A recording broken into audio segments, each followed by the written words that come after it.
are you speaking to the right market, right? Every market, meaning if you are based in the US, if you are based in Canada, if you're based in a not developing country, there is a market where you are within your local area that is looking for premium solutions for what it is that you do. It's just whether or not you have built your marketing, your offers, your sales, and your marketing system with those folks in mind.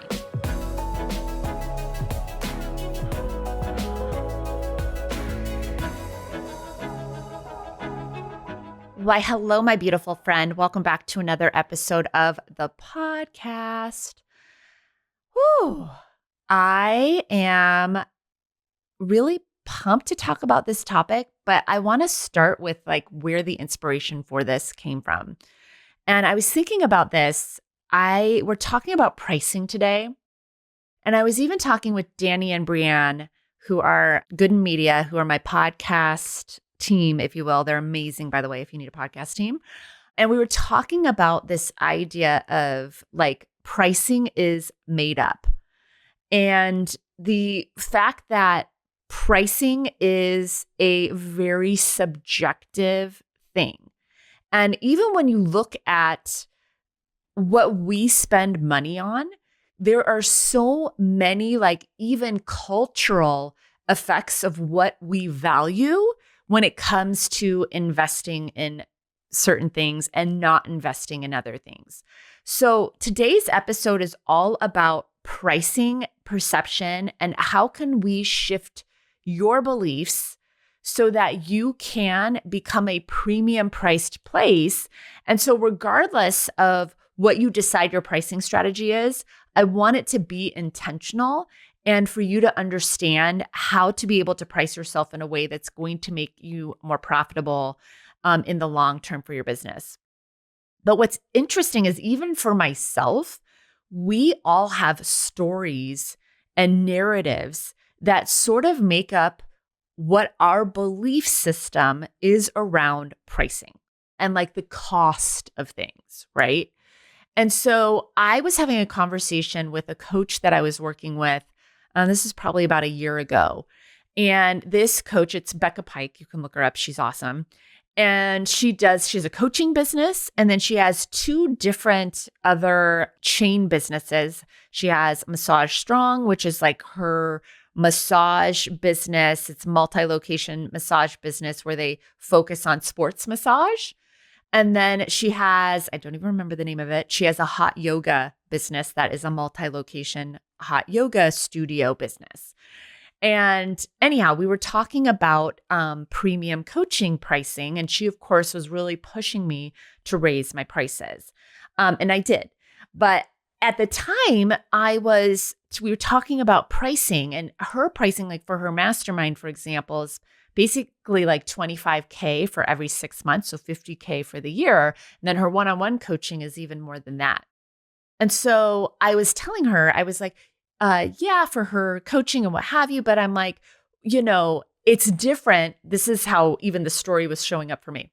So I was like, well, it's different for like your hot yoga or your massage where it's like the pricing is lower on that. It's not as big of a deal. And she challenged me. She's like, actually, and I was reminded of this because I have had other things that I've charged less on, if you will. And she's like, but it is a big deal to certain folks, meaning like certain folks who've maybe saved up so that they could afford a massage to treat themselves to. She's like, the price is agnostic, right? It's what we make the price mean. So like money is neutral. Okay. I heard this other analogy about it and I can't remember who it originated from, so I can't give them proper credit. But she was like, money is neutral. It's a brick. I can use it to build a house for a homeless person, or I can use it to throw it through a window to break the window. And so pricing is very subjective. It's very much made up. So I want to talk about how pricing limitation is probably showing up for you. I'm going to talk about the pricing matrix, which is my framework and approach to pricing as well too, and then share with you some of the key belief shifts that I think you need to make on pricing, and then also how projecting your price beliefs is the key for you and your team to be able to actually sell effectively as well too. So pricing is one of those things that is make or break, right? Like, let's talk about what happens when we don't price ourselves well. Okay. There was a point in time where I had an e-commerce business. This is before I started doing what I'm doing now. And so I was really interested in online business and I launched an e-commerce business and I actually sold over 10,000 units in that business of physical products. I manufactured things domestically. I manufactured things abroad. And I really learned about pricing even more so when it came to physical products and positioning and branding and all of that jazz. And I used to coach small business owners that were outside of aesthetics, and some of them were e-commerce businesses or physical product businesses. And I remember I would have people that I used to tell them, you should 5 to 10x your landed cost is what I recommended, especially for a newish or in the first few years of business, physical product, whether it's e-commerce or wholesale-based business, that they would likely need to 5 to 10x their landed cost. And I would get pushback from folks who were like, I can't do that. I'm not going to be able to, they give me all this pushback. When I knew the math behind, like, one, they're newer, they're not ordering 100,000 units of something at a time, right? So they are not going to get the cost effectiveness of the bigger players. And so it was incredibly important that they actually positioned and branded their products differently so that they could price higher than, the competitors that they had in whatever vertical that they were in. But I remember I was talking to one of my clients at the time, and she was like, well, that's too expensive. She's like, I want to be more affordable and all this jazz, but being affordable meant that she was actually break even or at a loss in her business. And so I was like, and you'll learn as we go through the pricing matrix that I'm going to take you through. The first part of the pricing matrix is that the pricing has to be sustainable, right? And believe it or not, that if you are not super intentional and strategic with your pricing, you could actually have a business that never becomes profitable, right? And so what I told her was, if you can't sell this for 5 to 10x the landed cost, then you don't have a business. And I remember she kind of gave me that jaw opened, and I was like, it's your job to actually make sure the positioning and the quality of the product and the branding of the product is good enough to be able to price it premiumly in order to actually build a profitable business. And what's funny is that the concern over it being too expensive, I'm like, it doesn't matter. If you can't sell it for that price, then you shouldn't sell it, because it needs to be that you can build, there's 3 different filters that the pricing matrix has. And this is why, a lot of other consultants will tell you to do competitive analysis in your area for what people are charging and what have you. And it's not that I don't think you should do competitive analysis. It's just that I've worked with probably over 1,000 med spa aesthetic practice owners at this point. I've never had a client tell me that they don't know what's being charged in their local area for what it is that they do. You've already done that. You already have a sense of that. Doubling down on what everybody else is doing in your local market, over engineering your strategy based on that, I just don't think is very effective. So I don't really spend much time looking at the competitive analysis, because there will always be a new place that will open up and charge $9 a unit for tox and, have really cheap facials and really cheap prices on their microneedling RF. It's a race to the bottom if you are making that a big part of your pricing strategy. So I don't even really pay attention to it. With that being said, I've never had a client who didn't have like a basic knowledge of what other folks in their immediate area were charging. So let's dive into the pricing matrix, and then we're going to talk about some of the key beliefs that I recommend that you should make. It sounds like a broken record when I say this, but you really have to start everything with who is your med spa or practice built for? Who is that premium client or patient that you want it to, build your entire experience around, that that you can deliver really incredible results for? Because if we double down about thinking about that person, the rest of the process is so much easier. So that is actually who you want to have in mind as you use these decision filters as well too, because it helps. So, but the first part of the pricing matrix, the first filter, number one, is sustainability. And this actually supersedes the other two filters that I'm going to give you to use as a framework for pricing when you're thinking about pricing. So sustainability was like the example that I was using with the physical product folks that I was working with. I was like, the other two things don't matter. Like if you don't have pricing that is sustainable, this happen. I mean, it happens more times than I can count on both of my hands for sure. Where, as an example, you maybe had somebody who told you should have a membership, right? And so you launch a membership and you decide to offer discounts across the board on your membership, and you don't actually take the pricing matrix into mind as you are using that to consider the pricing with your membership. Can't tell you how many times I've had clients who have memberships that they really should have. My recommendation before you launch a membership, if you already have a membership, then keep this in mind. But if you haven't launched a membership yet, a word of warning, you likely need to actually increase your prices across the board before you launch a membership that incorporates any sort of incentivized loyalty pricing baked into the membership. Okay. Because I've had so many clients who've gotten so hot to trot on having a membership, and they have hundreds and hundreds of people in a membership, and they are losing money or breaking even on those patients or clients because of this pricing problem. Okay.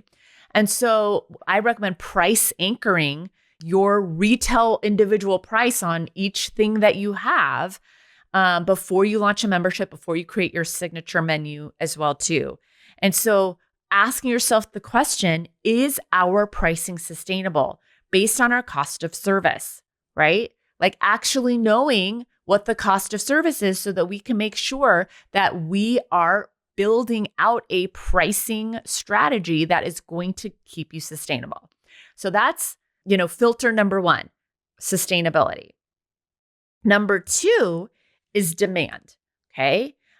Demand. And number three is positioning. Okay. So demand happens as the busier you get, the more your demand increases, the more we can increase your pricing. And so when I'm working with clients and they're starting to, them and their providers are really starting to get booked out, that is the demand showing up. Like your supply has gotten less, you are booked out farther, it's time to do a pricing increase. Okay. And this certainly happens for my clients who were helping strategically eventually get out of the room as much as get out of delivery, if you will. They're an NP or a PA or an esthetician that is spending a lot of time still client or patient facing in a room, and they need more time to actually lead the business. And so what we can do is when they're booked out, we can actually have increase the pricing for them, increase what they're charging, if you will. Sometimes that makes sense as well too. Okay. But as demand increases, you should increase your pricing. You should not be booked out for 4 months 6 months, if you will, and not increase your prices. Okay. As demand increases, you will want to increase your pricing. Okay. Filter number 3 is positioning. All right. This is like a huge part of why we are so bullish on having a signature menu over here around creating irresistible offers. What does that do? It automatically positions your offering differently from everybody else. If you have a generic menu, that means essentially you have a commodity menu problem, right? And if everything's commoditized, then you are competing on price, right? But if we position your offers differently, then we can actually have a lot more flexibility in being a premium priced place, because it means your offers are actually different than everybody else. And they're positioned and put together in a way that is also an incredible integrity, because you're positioning them so that they're different, but they're actually designed to be a lot more problem solving and benefit focused and results driven as well too. And what's great about this is that the more results you get, results create demand, right? Results create revenue. I'm always saying this with my clients. Results create revenue, results create demand. The more we make you like a factory for creating incredible outcomes, the more we can increase the demand, the more we can actually increase your prices, the more we can actually increase your profits as well too. So that is the pricing matrix. So let's talk about some of the belief shifts that you personally will need to make, or that you'll need to coach your providers to make. When you have pricing belief limitations as the leader, let's just start with you first, that matriculates out to everybody on your team. Okay. And I know this because in MSA, we coach your team members too. So we coach leaders, we coach the CEOs, and then we also coach the team members as well too. And so I can tell when a leader has a pricing, if you will, belief problem. And then of course they have a team of providers that have the same problem as well too. So it does start with the leader first, but then I do have, where I've coached CEOs and leaders that don't have that pricing belief problem, but then some of their team members still have it. So belief shift number 1 is that pricing higher doesn't push people away. It pulls in more serious, committed patients and clients. Okay. And so it's going to repel the people away who aren't as serious, who aren't as committed, or who are just hell-bent on finding the cheapest place in town. Okay. There's just some people who are going to be that way. In every market, there are people who are willing to invest in experts and leaders who have the solutions that are going to deliver incredible outcomes for them, right? And so when you price yourself too low, you actually don't end up attracting the premium patients. And like if you are priced too low, I consider myself a premium patient or client. If you are priced too low, like I wouldn't even look at you. Because I'm like figuring like if you're priced low, there must be a reason, right? Where if you're priced more premiumly, I'm like, and this is subconscious, right? Like I'm like, this is just us as humans as we look at pricing for things. There's a lot of social science research that actually backs this up, that there's a lot of psychology around pricing as well too. Demand can be created, okay? So belief shift number 2, your clients' money stories are not your responsibility, okay? Now, what's funny is that oftentimes we project our own beliefs on the customer, okay? And so if we believe, and this can happen when, let's say we're helping a practice or clinic launch their new signature package menu. And now their team members who've never really sold beyond premium solutions. Maybe they've sometimes sold a series of things, but not really comprehensive packages that are more premium. Maybe they kind of did customized treatment plans, or did customized treatment plans, but then would help their client pick and choose, like, where do you want to start first, right? They will already be thinking, well, this is really expensive. All of our customers are going to think this is expensive. And it's because they're projecting their price sensitivity on the customer. I mean, time and time again, this pops up where I will be coaching a team member and I'm coaching them on something that hasn't even happened yet. Like they're projecting, like they're asking me for help on like, well, what do I do when, our customers or our patients or our clients are going to think this is really expensive and it hasn't even happened yet. Okay. If you've built your business on discounts, like that is your primary promotional strategy to get customers in the door, then you do have probably a patient or customer base that is filled with discount shopping folks. And so in the beginning, it's going to feel like maybe you do actually have more price sensitive people because you've built the strategy around your marketing was that way, right? But there is the story you have about it, right? And so you have to be careful and you have to look at your providers and make sure your providers are not projecting their own price sensitivity onto the client or the patient in front of them. Belief shift number 3 is this: there is a market for every price point. The real question is, are you speaking to the right market, right? Every market, meaning if you are based in the US, if you are based in Canada, if you're based in a not developing country, there is a market where you are within your local area that is looking for premium solutions for what it is that you do. It's just whether or not you have built your marketing, your offers, your sales, and your marketing system with those folks in mind. Okay. There's two things you guys like to tell me when it comes to your market and the problems with your market. It's either one, you're in an XYZ area. I'm in a rural area in the Midwest and people are really conservative here and they don't like to spend, like, conservative with their money. They don't like to spend money on things. That is a total story.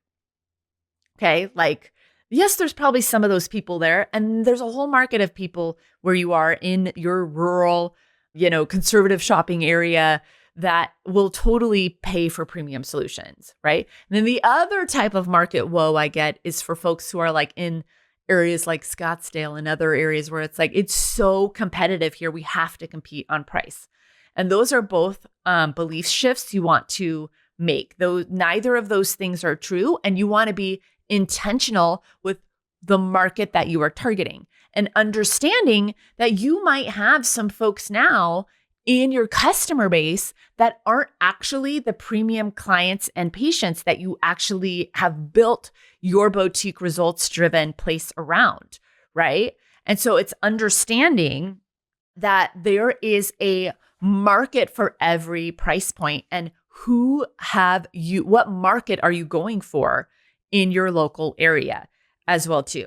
And so, final thoughts on this. I know that when I talk about creating a signature offering and creating a signature menu and pricing and all of these things, like when it comes to being able to use the pricing matrix, right, to help you actually use that as a filter for having a very strong pricing strategy, a signature menu is one of the ways that it does a lot of the heavy lifting when it comes to having the back-end things that you need in order to have a premium positioning and so that you can be more premiumly priced as well too. So it's why I'm so bullish on it, because it helps you actually differentiate your offers.